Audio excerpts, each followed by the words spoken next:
I got an amazing channel a couple weeks ago that are really poignant for, I guess, world events maybe, but just what we're going through and what we need to go through and what we need to continue pushing ourselves for.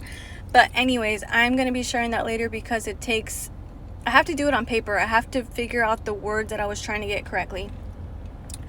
But what I wanted to share right now that I think is also really important, and I think it does come up a couple times in the channel, but I think somehow it's really important for us to do so because my guides have been yelling at me for months to be more creative, to create, and I have never been, or I guess I think we all start very creative when we're young. Some parents foster it and some parents don't, and I don't want to say that my parents didn't, but it's also not in our world. It's not like pushed. It's pushed in like kindergarten a little bit, first grade a little bit, and then after that they kind of like goes to the wayside, and it's like, oh, this is more important, like.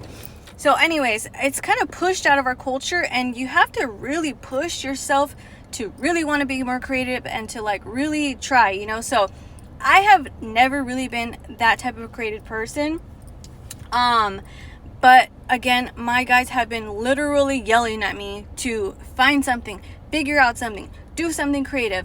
And I started, and to me it seems more of an alchemy experience, from weaving palm trees into like little fans, and I love it. It's really addicting. To me, it's more alchemy.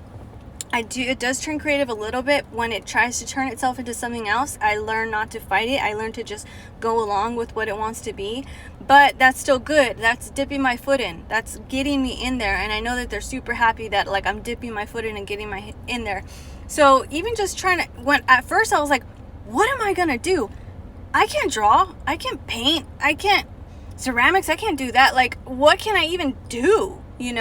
So I know it's not just for me, it's for everybody. There's something there that, and I know that I heard later too, that everything that can happen in our imagination, we can create it. And that's where the superpowers come in, right? That shit's coming, dude. So, but in order to do that, we have to get more creative. And I feel like those people who are creative and who have fostered that know that and learn that anything that's in their mind, they can make it. And so I feel like that's why they're pushing us, do that, learn to be more creative. So this whole message is to do that, to start dipping your toe in, to start figuring out what you like so you can learn, so we can create.